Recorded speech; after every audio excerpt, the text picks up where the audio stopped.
All right, welcome back to the Trauma Therapist Podcast. My name is Guy McPherson. My mission is to raise the awareness of trauma and to support and inspire new trauma therapists just starting out on the trauma-informed journey. I do that with my membership community, Trauma Therapist 2.0, my online courses and workshops, and the Trauma Therapist newsletter. If you're a therapist of any kind and you work with individuals who've been impacted by trauma, I invite you to head on over to my website at thetraumatherapistproject.com. That's thetraumatherapistproject.com. All right, let's get started. Are you ready to do it? I'm ready to do it. Okay. All right, so here we go, Jessica. We are recording and we are ready. So 5, 4, 3, 2, and 1. All right, folks, welcome back to the Trauma Therapist Podcast. Very excited to have a special guest today, Jessica Culp. Jessica, welcome back. Thank you, Guy. All right. So Jessica is a licensed professional counselor who works at Hope Centered Counseling in Savoy, Illinois. Jessica graduated from Lincoln Christian University in 2018, and she specializes in complex trauma. She enjoys giving her energy and time in counseling to a smaller caseload of individuals in order to provide a deeper therapeutic experience from an attachment lens, and often includes emotion-focused, expressive arts, experiential, and psychodrama therapy. This is Jessica's second career, as she worked initially in resource development for 3 local nonprofit organizations, including a food bank, children's home, and a crisis nursery. Jessica has always had a passion for helping others with great care and integrity. She's been listening to the Trauma Therapist Podcast since 2015 and became a member of Trauma Therapist 2.0 in 2016. All right, Jessica, so awesome to have you back here, and really cool to have you back. I mean, we've spoken a few times, you've been on the podcast obviously a few times, and it's really awesome just to get your perspective. So let's kind of dive in here. Before we were recording, I said, what would you like to focus on? And let's take it from there. You shared a quote initially. I'll hand it over to you. Yeah, so I want to revisit a quote that was from the first interview we did. And I don't know what it was about this quote, but when originally when people used to come on here with quotes, I wanted to find the perfect quote. And the one that I used was by John Vanier. And it said, "To love someone is not, first of all, to do things for them, but to reveal to them their beauty and value, to say to them through our attitude, you are beautiful, you are important, I trust you, and you can trust yourself." So I chose that quote, and you had asked me, why that quote, Jessica? And I said, well, this just seems to be like the perfect aim for a therapist to really believe in the client, to extend your trust that they're going to heal themselves. And so when I recently looked back on this quote, and I feel like as I have grown as a therapist, I've also realized how much that quote I needed to take for myself. Mm-hmm. I needed to learn how to love myself. I needed to believe in the beauty and value that I had. I needed to believe that I was beautiful, I was important, and that I could trust myself, which was something that I've struggled with my whole life. Yeah. Well, okay. First of all, yeah, thank you for sharing that. And that's an intense quote, and it makes me feel like it's a great aim to have for someone else. But you're saying I wanted to have that for myself in a sense. So share with us what the inadequacy was, and if I can use that word, or how you weren't giving that to yourself or focusing on yourself in that sense. Yeah, I think a lot of this comes from having not enough secure attachment as a child with my own parents. Parents not giving what they didn't have. And so I was fortunate to have, some really good people in my life when I was growing up, and that was helpful. But ultimately, I ended up, having some places that needed healing in my life as I became an adult. And I was actually a mother very young. And so a lot of my younger, I had my first child when I was a teenager. And so I went from, feeling inadequate as a teenager to sort of saying, okay, well, I have purpose in this other person. And so I really devoted many, many years of my life. And I'm still a parent and I still have children in my house. So I'm still doing that to an extent. But as I became a therapist, and as my children got older, I realized that I had some codependent tendencies that had come out of my childhood that were sort of like I was loving others without loving myself.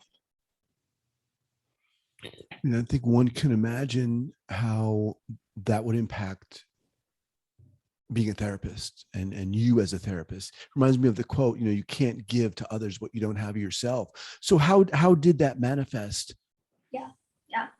When you started being a therapist? Well, before I became a therapist, I had a spiritual experience where I was able to experience my higher power that loved me unconditionally. So that was a really important start, because I think without that, it would have been even harder. But then just in the scope of being a human, I continued to make mistakes, and maybe, felt like I was making so many mistakes with friends and family that, maybe they wouldn't recover. It was a sense of like being over responsible for other people. And honestly, I think that that's what drove me to become a therapist, to want to help people. There was the good part of that. And then there was also what was under that I still had to work on, which was, you really can't save anybody, but you can walk with them, but you can only walk with them as far as you've done your own work. So actually, a lot of this work about loving myself and kind of accepting myself has happened in the last couple years. Part of that has been in my own therapy, just being willing to use it all. And I mean that because a lot of times I was getting stuck in a situation where, like, if someone made me mad, I'd just be like, well, they made me mad, and why would somebody make me mad? I'm the nicest person ever. I did that for a lot of years. Right. And everybody that knows me knows how nice I am. So I was able to stay stuck there for a long time. But more recently, like I said, in the last couple of years, I got to a point where I didn't want to be stuck anymore. I felt like I had to move forward.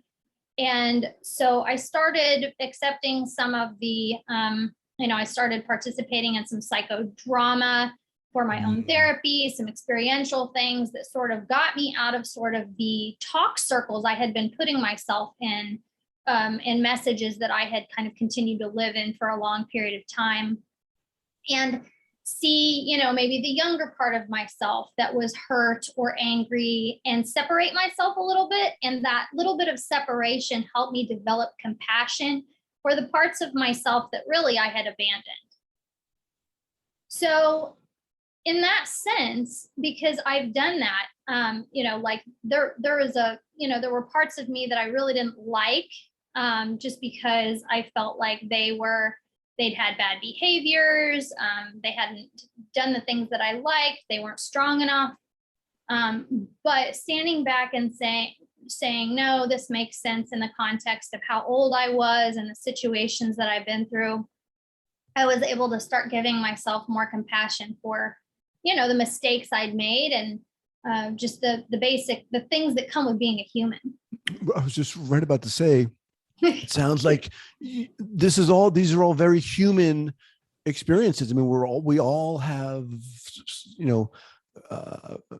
versions of and degrees of this. And it also sounds like you were really kind of owning a certain level of self-awareness to be able to, first of all, to be in therapy, number one, and then to have compassion for parts of yourself is really admirable. I mean, it's something I think we all would take from during this time. So you were a therapist during this time. Yes. Okay. How did you see this play out in the work you were doing with clients? Well, I think that I was realizing, or I was feeling like my clients were getting stuck, and I could give them a lot of validation, but it always did end up stuck on the self-compassion thing. So absolutely it showed up, Interesting. because that's where I felt like, I was learning how to care for myself and realizing what a difference that was making. And I felt determined I didn't want to tell people, well, you need to love yourself. Like, it just, I mean, I have heard that for a really long time, and it just didn't land very well. So I certainly was feeling like I was seeing a lot of my clients appreciating being validated, appreciating my presence, appreciating some of the psychoeducation I was sharing, even trying some things in between sessions. But yeah, so where they were stuck was making me realize that I had to do more of my own work. I was harboring a lot of unforgiveness towards myself, and I was seeing that in my clients as well. Interesting. Interesting. And so as you started to do that kind of awareness for yourself, or that work on yourself in that sense, how did that play out? Well, I think so as I started to do that work on myself, I started to trust myself a little bit more. So what I think was happening is that I am trusting my clients a little bit more, and I am trying to put more power back on their side. Mm. Because I was certainly, again, feeling overly responsible for what was happening to them, whether they were, feeling better fast enough or whatever. And so as I was starting to trust myself, I was saying, hey, this is a partnership. Like, this is there. I do trust them. I do think that they can find this for themselves. And so I feel like it's been a good shift, a healthy shift for me. That's pretty incredible. I mean, that feeling. And again, you've listened to this podcast. So many people have echoed that same sentiment, right? That they've felt initially responsible for their clients and over invested in a sense, such that the client isn't empowered. But that's an amazing place to be in, where you're trusting yourself and your client, allowing that process to unfold. Well, it is a process for me, because I do, I look back, there are certain aspects of my personality that have been there for a long time. Like I mentioned, and you mentioned, this is my second career. And in my first career and this career, I tend to strive very hard to be the best that I can be in ways that are good and not so good, right? Because then I get into a lot of self-judgment. But I have always had an issue with confidence. Like, I'll tend to read as much as I can and then feel like I'm not good enough to do the job. And so I realize that is one part of me that has to be, it's kind of a weakness of mine, but it's also something that I have to pay attention to and nurture and be understanding about.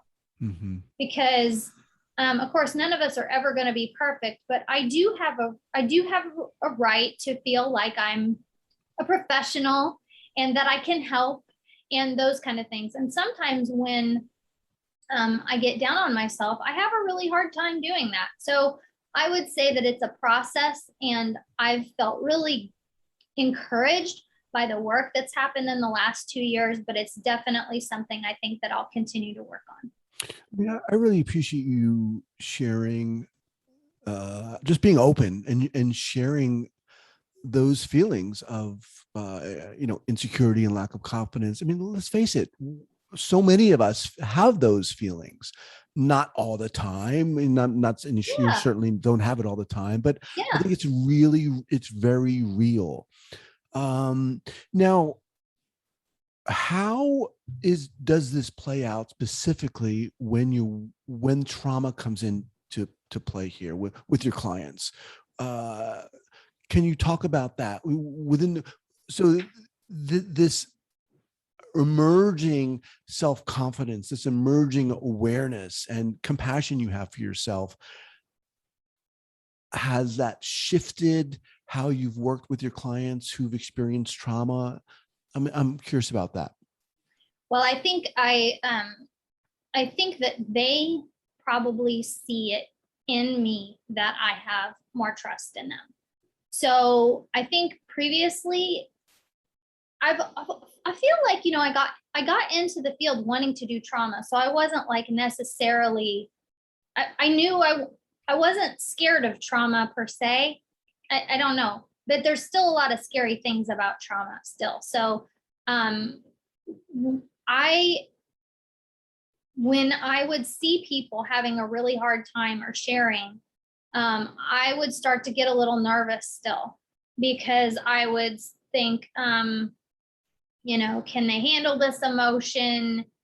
We talk a lot about safety and stabilization and making sure that clients can recover after they've sort of like had experienced a difficult emotion. And so I'm still trying to figure that out. But I think that just the way that I'm talking to my clients and guiding them it comes with more confidence in them that they will be all right. And I think that's really important from an attachment perspective, right? Because the person sitting across from you, the parent or whatever, we want them to be assured that we're going to be okay. It helps us be okay. And so I definitely believe that my clients are making movement that for a period of time I saw some slumping in, because perhaps they had picked up on some of my ambivalence about them going fully into the emotions. Yeah, that's really cool. I mean, and again, a lot of this that we're talking about is sometimes hard to define and name, yes, right? We're talking about presence and beingness in a sense. That's but true. You can feel that, what you're talking about here. You can feel it. When I was in my first practicum, I had a really great supervisor, and she was she was a trauma educator, and she said to me to let people stay in their emotions a little bit more. Don't try to rescue. That is probably, I believe that is, I've probably increased the amount that I can sit with people without rushing in.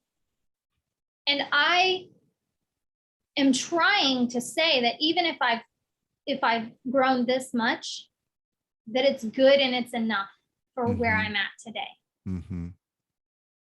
That's awesome. It just feels like you're honoring your own process in all of this, giving yourself permission to be who you are, where you are, and at the same time having an awareness of the importance of growing. Yeah. So I have a key here.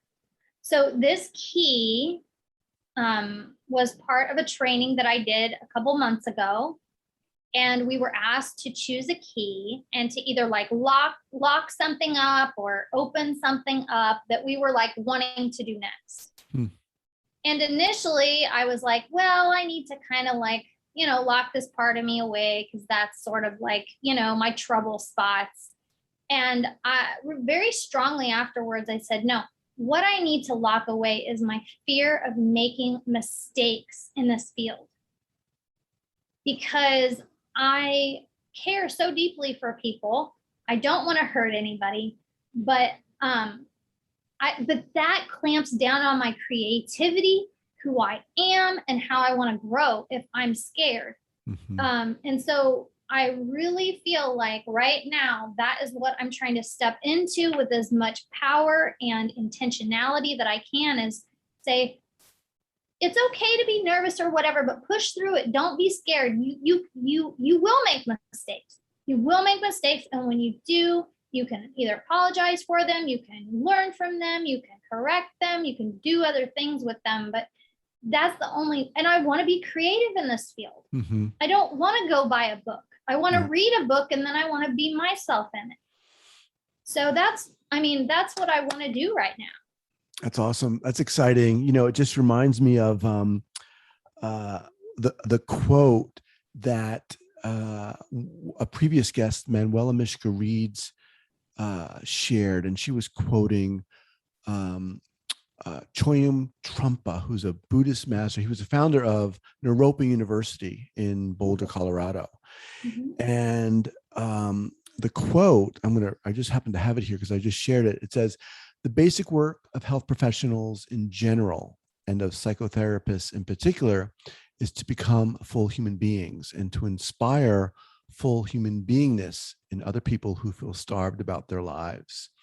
And what you're saying really reminds me of that. It's about wanting to, like you're saying, not be scared of being creative, not worry about making mistakes in a sense. And believe me, when I was in graduate school, certainly I was very scared of making mistakes. And I've talked about this before. I felt like I needed to just shove my head within my being with information that was going to do it, and as a result that I'd have the answer.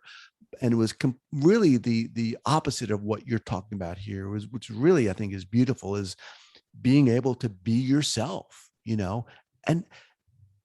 I've said it before, it's so simple, but it's not easy. No way.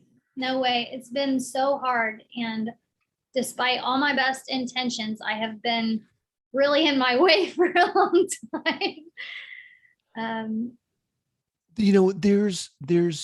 There's such a freedom, though, I think, when this process that you're talking about begins to happen, this confidence that you're talking about begins to happen, because that fear begins to dissipate, right? That fear begins to dissolve in a sense. It's like when I first started and when I was in graduate school, I felt like this process the process of being a therapist was like having this this crystal glass globe in your hands that you were carrying around, and believe me, you didn't want to stumble because it was going to fall and smash all over the place. Yeah. And really, it wasn't until I started talking to other people like you who are sharing what you're talking about, people who've been therapists and had this experience, when they've started talking about the importance of, again, just what you're saying, being themselves, having that confidence, where I realized that it was more not really this fragile ball, but rather this hunk of clay that when you stumble, it's going to get a little smushed, but that's the way life is. And that's beautiful, Yeah. And maybe if it's smashed a little bit, we can trust whatever's going to happen with that. Exactly. And, and having that knowledge, having that trust, like you're talking about, having the trust in the other person and the process. I mean, that's what it's about, Well, and what I want to say about this too, is that this got started really when a therapist made me mad as hell. And I was like, how dare that person get me mad? Well, you got to say more about that. What happened? I can't let you off the hook with that. What happened? So I was in a group process, and we were supposed to go around and share about how we connected with the person who had talked about with their story. And we were supposed to use I statement. And there was something about that person's story that I could not make an I statement. I started saying, you must have felt this way, or you must have felt this way. And the group therapist said, I need you to not do, like, I need you to make I statements. And she said it in such a way that I was like I just felt shame, I think. But I was really, so initially I was like hurt because I was trying to be vulnerable. It felt vulnerable. And then I got really mad. I mean, I was like blazing fire, eyes at this woman. And I was really mad because I wanted to go to this training so bad. And I was like, great, my time hasn't come up to do my group thing, and I'm not going to be able to do my group thing because I'm so mad about this particular situation. So the day got done, I went back to my place where I was supposed to be, and we had done this other thing earlier in the day where we kind of like talked about our genograms and talked about our roles. And I realized that sometimes I've played the victim in the past. And when I do, I like to call my sister, and my sister will reassure me that I was a nice person and the person shouldn't have made me mad. And so I went home and I was like, I wanted to call her. And I did. And I told her I was mad, and she reassured me. And I was like, but I don't want to stay here. I said to my sister, I said, I knew you were going to reassure me, and I don't want to stay here. And so I got off the phone and I wrestled with it all night long. And I got up the next day and I still couldn't figure out what was going on. I finished I got to do my group thing. Wasn't real happy about it because I wasn't feeling like I could trust the situation. I was still really defended. And the group facilitator came up to me and she said at the end of it, and she goes, if you felt shame or whatever about this thing, like, it's okay to feel that way. And if I had something to do with that, I'm sorry. And she gave me a hug. And that, in that moment, gave me enough repair so that when I was on my way home, I realized what had happened in a very different way. I realized that a young part of me had been hurt and that an older part of me had come out to protect me. And so when I realized that, I had a whole new paradigm of understanding for myself. But it was a very painful process. So in the end, this is why now, and I've had several different things since then, I say, I will use it all. I will use it when I'm offended. I will use it when my feelings get hurt. I will use it when I feel ashamed, if I can, because I can grow from it. I can learn from it, and it'll make me a stronger person, and it'll make me love myself more. And at the end of the day, if I love myself more, I can love not only my clients who are so important to me, but my family at home that is really important to me and who I'm really trying to break generational stuff with too. So. Wow, incredible. Thank you so much for sharing that story. And as you're sharing it, I'm realizing you're a pretty incredible storyteller. I mean, and the way you're able to relate this to this whole process of being a therapist and working with people who've been impacted by trauma. Yeah, I mean, this is what I love doing on this podcast, Jessica. And here you are just opening up. It's pretty amazing. It's pretty inspiring. Thank you so much. Yeah, it's pretty incredible. I mean, to be able to take that hurt, and that shame and to work through that process. I mean, that's not easy to do. It sucked. It sucks. It sucked and I hated it. But then I'm just like, and in the end, I'm so grateful for it because I don't have any resentment towards that therapist. Like I totally get it. And it gives me grace to say, if I make someone mad, I will trust them to learn something from it. Mm-hmm. And so actually I do talk to my clients, and I've been trying to be honest about, I said, there will be times when I might make you mad. Mm-hmm. Let's use it. Right. Yeah, it's really cool. It just feels like, you're talking about appreciating all the ups and downs and the quote unquote, the ugly bits and the beautiful bits, and being able to use it and honor it all. That's what I think is so amazing about, that's what I think is the essence of being genuine, being able to sit there amidst all of that. It's like one of my guests said, Joseph Bobro, he said, it's not a matter of, if you're going to get triggered, you will get triggered, but to have done the work, in a sense, the exploration before you do, such that while you're sitting there and you do get triggered, you're able to not just, withstand it, but to use it. Yeah. That's awesome. All right, look, how I know people are going to be listening to this and they're just going to go, oh my God, I got to get in touch with this person. How do people get in touch with you? Yeah, people can email me at jessicac@hope-center.com. Okay. So Jessica C is in cat at hope-center.com. So you're I'm working on LinkedIn. Okay, you're on LinkedIn as well. Okay. And you're working at this, was this a clinic? Is this a facility? This is a group private practice. Okay. Yeah. And I'm really excited because I'm going to start. One thing that I've been doing in the last couple of years is getting some experiential and psychodrama training. And there's really not much of that in this area. And so early next year in January, I'm planning on starting to do some group workshops in this town. Awesome. And I'm really excited about it. I think, that was one thing where I was like, I don't know enough. I'm not sure if I can do it. And I've decided I must. Well, good. Yeah, I'm smiling because I felt the same way with my own experience, and you'd be awesome.